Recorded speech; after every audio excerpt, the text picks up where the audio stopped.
y con cascos en distintos lugares, producto de la catástrofe 8.4 que tuvimos hace menos de 60 días. Así que por eso agradecerles a los organizadores, no solo el convocarnos para hablar de gestión de agua, sino que además convocarnos en La Serena para dar una señal al resto de la región y a Chile completo de la capacidad que tenemos para levantarnos y volver a la normalidad y poder seguir desarrollando las distintas actividades productivas de comercio, de turismo, de educación, culturales, de gobierno, en fin, cada una de las tareas que tenemos en cada una de las regiones del país. Permítame entonces, con esta introducción, referirme a algunos de los aspectos del agua y particularmente a cuál es la situación en la que creo vemos y está nuestro país en una gestión del agua y algunos de los elementos que conforman el escenario actual de nuestro país. En primer lugar, tenemos un escenario de sequía que durante los últimos 7 años ha afectado a varias regiones del país. Y la sequía, cuando es transitoria, se enfrenta de forma transitoria, con ayudas transitorias y con instituciones preparadas para la transitoriedad. Sin embargo, cuando llevamos 7 años, y lo ha dicho la presidenta Bachelet, se trata de una realidad que llegó para quedarse. Hace 7 años la sequía se trataba como un problema pasajero y lo enfrentábamos en la línea de emergencia. Sin embargo, la trampa de la línea de emergencia es que se basa en un conjunto de medidas que duran un tiempo acotado y hemos dicho que llegó para quedarse. Por lo tanto, es un fenómeno frente al cual requerimos cambios estructurales en las distintas líneas para hacer frente a este nuevo escenario de sequía, sumado a un proceso de desertificación real, como ya señalaba el intendente Ibáñez. Por lo tanto, el desafío que tenemos tanto en el sector público como en el sector privado es incorporar la sequía en nuestros planes, incorporar la sequía dentro de nuestro modelo sanitario, incorporar la sequía dentro de las inversiones, no como un fenómeno transitorio, sino más bien como un fenómeno permanente. Por lo pronto, todo esto ha desencadenado un conflicto a través de distintas cuencas del territorio entre distintos sectores que se disputan el agua. Y esto, que podría parecer ocasional mirado desde el sur del país, es visto como algo permanente por las regiones del norte, por lo pronto desde Aconcagua hacia el norte, hoy día, sin duda. Entonces, el primer elemento que yo creo que es bueno tener presente en las distintas exposiciones, en los distintos desarrollos, la sequía llegó para quedarse y no se exige a todos, no se exige planes y programas, políticas públicas y desarrollos privados que enfrenten la sequía como una situación, y no quiero decirle problema, sino como una situación más bien estructural que pasajera. Un segundo elemento, que es la expresión práctica de lo primero, es que existe una gran cantidad de comunidades rurales que deben ser abastecidas con agua potable mediante un sistema de camiones aljibe. Vale decir, las redes o no existen, o en algunas que existen, están secas. Y esto tiene un altísimo costo para las arcas fiscales, por cierto. Es una razón más por la cual requerimos soluciones permanentes y a largo plazo. Y en los sistemas urbanos, solo con las lluvias que tuvimos en agosto pasado, pudimos respirar con cierta tranquilidad para Ovalle, para Illapel, para Valparaíso y para Santiago. Y podemos decir con la tranquilidad de haber medido el agua en cada uno de los embalses y en las montañas la cantidad de nieve, que este verano el agua existe tanto en las montañas como en los embalses para estas 4 ciudades que representaban distintos tipos de riesgo de abastecimiento para el verano. Sin embargo, por cierto que es responsabilidad de las empresas sanitarias asegurar que esa agua llegue y sea conducida a la red y que tengamos agua. Pero esta situación que en general esta sequía es más un problema en el campo, el sector rural, que por lo pronto lo es y exige soluciones, también hoy día amenaza el abastecimiento de las ciudades. Y solo con las lluvias de agosto, vuelvo a repetirlo, pudimos recuperar el embalse La Paloma, pudimos recuperar las aguas para Illapel, para Valparaíso y para Santiago y poder dar seguridad. Entonces, Esto en materia de aguas, de agua potable, pero sumamos también las pérdidas de cultivo y superficie de riego que han afectado el empleo y la producción en la cuarta y quinta región fundamentalmente. Segundo aspecto entonces. Tercer aspecto de nuestro escenario. Tenemos un Estado con una institucionalidad muy dispersa en materia de aguas. Existen más de 40 instituciones que a su vez dependen de 5 ministerios y que en conjunto resuelven más de 100 funciones. Comprenderán ustedes que cuando el problema es de todos, en la práctica no es de nadie, lo que genera un problema enorme al interior del Estado. Y muchos de ustedes, usuarios del agua, esto probablemente lo han visto. El permiso en un lado, el permiso en otro, y así sucesivamente, o la dificultad del Estado para responder rápidamente en ello. Finalmente, como cuarto factor del escenario que enfrentamos hoy día, nuestro país tiene una legislación que, si bien ha generado una asignación de recursos importantes para el crecimiento económico, es insuficiente para el desafío de esta nueva situación de sequía. Digo esta nueva, entre comillas, porque esta es una realidad que venimos enfrentando desde hace ya varios años, pero desde hace poco tenemos la convicción de que va a ser permanente. Y no solo en Chile, sino que en el mundo entero y, por cierto, en cada uno de los países de nuestro continente. Esta legislación que me refiero es al Código de Aguas, que más bien fue pensada para un país con abundancias y no un país deficitario. Y en nuestro país, en el norte y en el sur, tenemos situaciones muy distintas. Mucha abundancia en algunas regiones del sur y mucho déficit en varias regiones del norte. Ante esta situación, este escenario, la pregunta entonces que ustedes se podrán hacer, bueno, ¿y qué estamos haciendo entonces como país? Y el qué estamos haciendo, ¿cómo puede ser reforzado? ¿Cómo puede ser complementado con las distintas ideas que salgan en este Congreso? Estamos trabajando en 4 líneas, 4 focos, y cada una de ellas en el corto y largo plazo.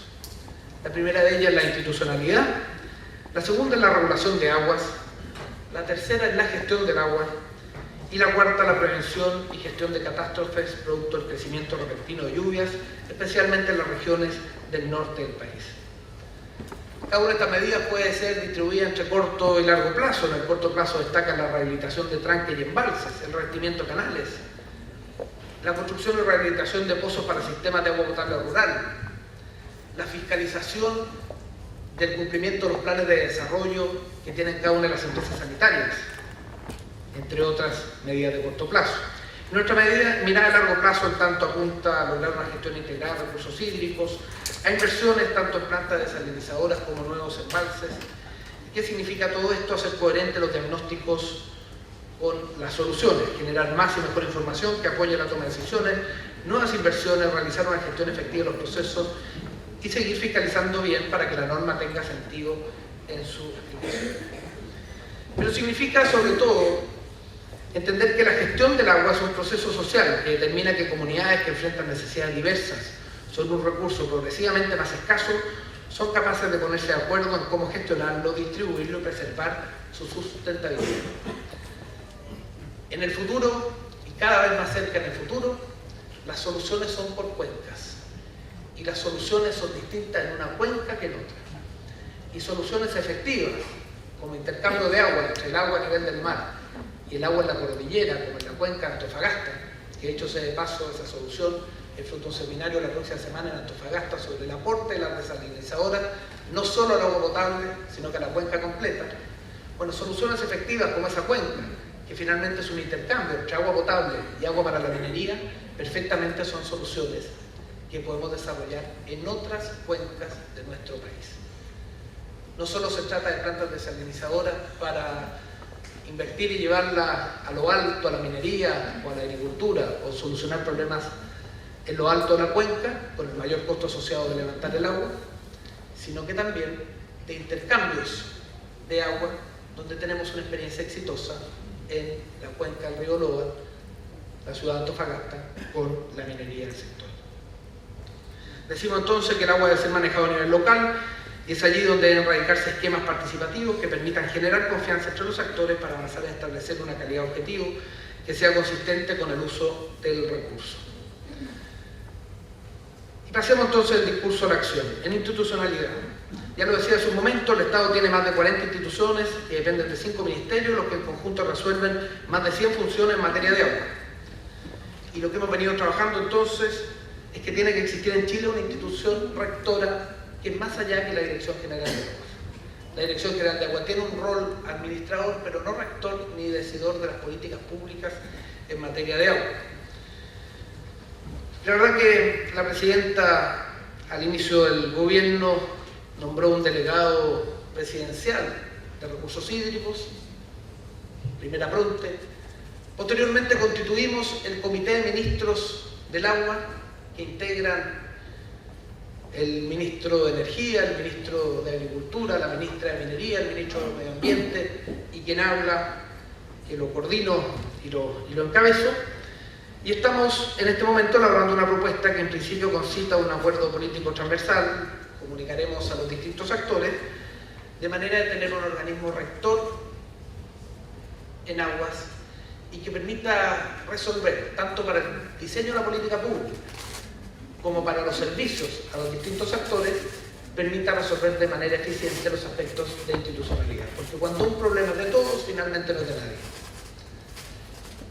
Primera tarea pronto a ser anunciada, presentada a la Presidenta de la República para que ella pueda definir los aspectos que hemos conversado, los 5 ministros, 4 ministros y una ministra del agua que nos constituimos en el Comité de Ministros del Agua. Lo segundo, regulación de las aguas.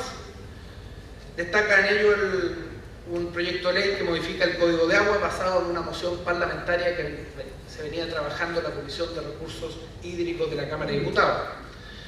Aprovecho esta oportunidad para reiterar los principios que guiaron nuestra propuesta. Tenemos la convicción que el mecanismo de asignación, uso y control del agua contemplado por la ley actual fue concebida en un escenario de abundancia muy distinto a la situación de escasez que hoy vivimos. Las normas jurídicas solo tienen sentido cuando reconocen la realidad y son capaces de interpretarla y actuar con ella. Evidentemente que hoy día el Código de Agua en los lugares de sequía es absolutamente insuficiente para abordar las distintas soluciones. Hemos hecho explícito también una cuestión que la razón y el sentido común determinaban, que es que el agua para consumo humano tiene prioridad sobre otros usos, cuando la distribución por cuotas no resulta compatible con las necesidades de la comunidad. Lo que estamos diciendo es algo obvio, pero por obvio se calla, por callado se olvida y al no estar en la ley no se ejecuta. El agua potable tiene prioridad.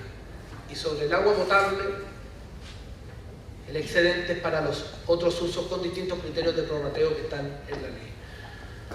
En tercer lugar, las condiciones extraordinarias que vive el agua requieren que el Estado disponga de herramientas mínimas para actuar en escenarios de escasez y agotamiento de acuíferos, y lo hacemos con la certeza que un Estado irresoluto en condiciones específicas nos expone a graves situaciones de conflicto social y al riesgo que las normas legales resulten sobrepasadas, además de los efectos propios de la escasez. Y en cuarto lugar, generamos un nuevo régimen para los nuevos derechos. Los antiguos no cambian solo en aquellos lugares donde hay escasez. El Estado tiene funciones específicas de poder suspender algunos del uso de los antiguos, pero un nuevo régimen de derechos en el cual los derechos se entreguen a 30 años renovables y no a perpetuidad como es hoy día. Un segundo hito en materia de regulación, hemos enviado al Congreso una indicación para lograr una versión mejorada del proyecto de ley de servicios sanitarios rurales, que busca principalmente institucionalizar un sistema con 50 años de historia que abastece hoy a 2 millones de personas en todo Chile. Quienes vivimos en ciudades tenemos poca dimensión de cómo funciona este sistema. Estamos hablando de casi 2.000 cooperativas y comités de agua potable rural que, si bien cuentan con la regulación sanitaria, no disponen de regulación en inversiones ni en las áreas de influencia. Con esta ley esperamos que prontamente sea aprobada y promulgada, lograremos proteger los territorios, financiar las inversiones y asegurar tanto los derechos de los usuarios como los derechos y deberes de quienes están a cargo en la operación sanitaria. Esta ley ya se está discutiendo en su segundo trámite, por cuanto es una indicación sustitutiva. En su segundo trámite se está discutiendo en la Cámara de Diputados. El tercer aspecto de nuestra tarea, primero institucionalidad, segundo los aspectos regulatorios, lo tercero la gestión del agua. Respecto a las gestiones en materia de infraestructura, estamos desarrollando un esfuerzo extraordinario y aquí vuelvo a mirar la experiencia liderada por el exintendente Hernán Fuentealba. Un esfuerzo extraordinario en cuanto a inversiones que buscan garantizar tanto el riego cultivo como el abastecimiento de agua potable. Hablamos de grandes y pequeños embalses, de red de agua potable rural y desalinizadoras. Históricamente, el promedio de licitación de grandes embalses en los últimos gobiernos era de 1 y algo más. No alcanzaba a ser 2 embalses por gobierno licitado. En consideración de ese dato, sumado al escenario que estamos enfrentando como país, tomamos la licitación de dejar licitados 8 grandes embalses durante este gobierno, lo que constituye un cambio dramático de ritmo en beneficio directo a la infraestructura que requiere Chile para garantizar la disponibilidad de este recurso. De 1, algo entre 1 y 2 pasamos a 8 licitados. Y esto no pasa solo por una decisión presupuestaria, que ya es importante, porque en la práctica se trata de obras caras, sino que también una decisión política. Los embalses enfrentan dificultades al momento de hacerlos, y 5 veces. Enfrentan dificultades porque hay comunidades que son inundadas, y esas comunidades requieren una adecuada compensación. Pero además 5 veces, en la precalificación, en la calificación, en el estudio de resolución de calificación ambiental, en el diseño y en la construcción. 5 veces hay que convencer, y eso ha hecho inviable varios de los embalses en nuestro país. Lo que hemos hecho entonces para dar certezas jurídicas, económicas y políticas es empaquetar las licitaciones en 2 procesos, de manera tal de que el diseño y la construcción de los embalses permita que quien se adjudique el diseño de la construcción y la comunidad completa sepa que ese embalse se va a hacer. Y vengo una anécdota acá. Un intendente de otra región me decía que había que hacer un embalse en la cordillera, no voy a dar el nombre del embalse, y me decía que ya estaba firmado el decreto, lo que me llamó la atención porque los decretos, esos decretos tengo que firmarlos yo como ministro de Obras Públicas. Sin embargo, supuse que estábamos empezando el gobierno, supuse que podría haber sido una descoordinación inicial. Justo fue días antes del incendio de Valparaíso, con eso ya les dije en qué región era el intendente. Y le digo, bueno, si usted dice hay que hacerlo, intendente, ¿quiere que le muestre el decreto, ministro? Yo, que no podía pasar por alguien que no había visto el decreto, le dije, por supuesto, muestre. Y me muestra el decreto del año 1929. Y todavía no se hacía el embalse. Y todavía no se hace. Eso da cuenta de nuestro problema como Estado para la construcción de embalse, y resalto una vez más que cuando hay liderazgo, cuando hay convicción y se empuja, los embalses sí se pueden hacer, como en la situación aquí de la región de Coquimbo y el liderazgo de don Hernán en su momento. Estos 8 embalses aportarán 1000 hectómetros al almacenamiento actual del país y beneficiarán a más de 120.000 hectáreas de riego. Asimismo, colaboran con el agua potable rural y se ven complementados por 15 pequeños embalses entre la tercera y la novena región, y recuperaremos 10 existentes.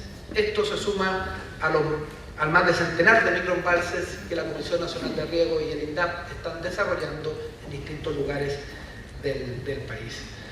Todo lo anterior representa el mayor esfuerzo que haya realizado un solo gobierno para generar una mejor infraestructura de riego, lo que permitirá incrementar nuestra capacidad de embalsamiento en más de un 10% una vez terminados estos embalses.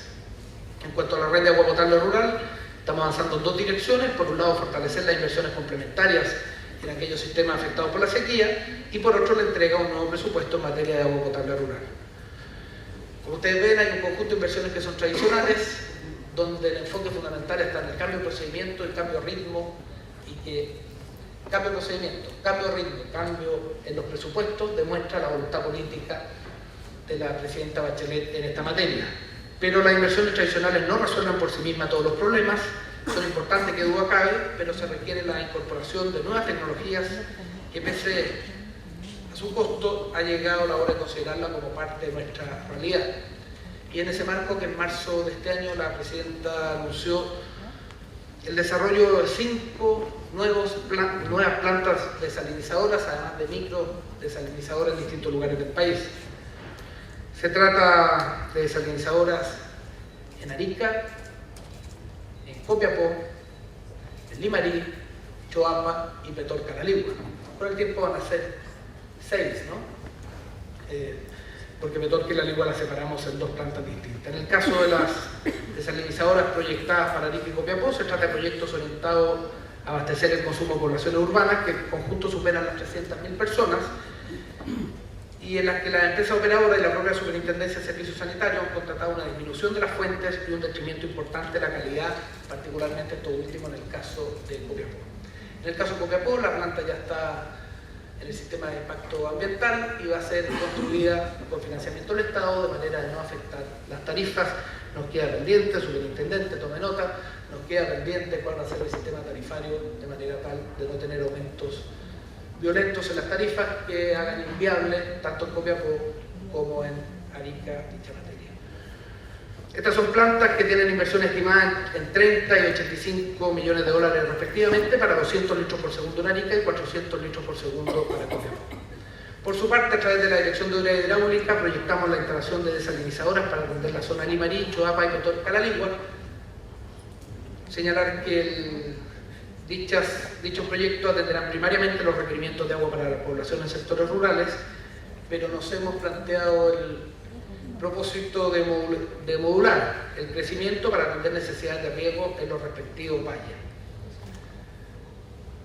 Paralelo, mientras la Dirección de Obras Hidráulicas hace estos estudios, tanto en Choapa, en el cual hemos iniciado conversaciones con la minería para establecer la posibilidad de una sinergia, y en Limarí y en Petorca la Ligua analizamos en paralelo una iniciativa privada en el sistema de concesiones, de manera de considerar si el sistema de concesiones nos puede ser útil o no para enfrentar los desafíos que tenemos en esta línea. En el pasado se han rechazado las distintas iniciativas privadas que ha habido en materia de desalación en distintos lugares del país. Sin embargo, parte de los estudios nos van a determinar cuáles son las condiciones económicas que nos permitan aceptar o rechazar dicha propuesta y ver si es el camino que elegimos en Chile. Finalmente, la prevención y gestión de catástrofes, para ir finalizando, nuestro país es un país que tiene catástrofes y las catástrofes afectan también la gestión de las aguas. Es un aspecto importante en el torno a las aguas que en general no lo tenemos incorporado en nuestra línea de gestión de agua, más bien entra solo por la línea de catástrofes. Sobre todo estando las empresas sanitarias aquí presentes, tenemos que incorporarlo en el trabajo y en la planificación y documentar la experiencia de cómo tratamos las catástrofes en un lado para poder tener la experiencia y rápidamente hacer el aprendizaje para tratarla en otro lado. Cuando en Copiapó estuvimos 3 meses sin sistema de alcantarillado, 22.000 casas, 100.000 personas, 3 meses sin sistema de alcantarillado, porque naturalmente el aluvión lo que generó fue que obstruyó las redes principales y sin embargo, a través de un sistema de saneamiento con camiones limpiafosas, el alcantarillado funcionó. En las casas, a nivel de casa funcionaba, sin embargo no evacuaba. Ahí hay una experiencia relevante que aprender, porque situaciones como las de Copiapó las hemos tenido antes en otros lugares, en Punta Arenas, en el río Las Minas, y podemos volver a repetirla en otros lugares también. Entonces, en la gestión de catástrofes, por cierto, las empresas sanitarias, pero también los trabajos de la ingeniería nos pueden ayudar y nos pueden poder hacer tener una política pública en materia de las quebradas, así como a partir de los distintos terremotos. Y desde 1960 en adelante, la edificación pública ha tenido un conjunto de mejoras en las distintas leyes de qué tipo de edificación y cómo se controla la edificación pública. Y a partir del año 2010, en materia de tsunami, hemos tenido un avance significativo.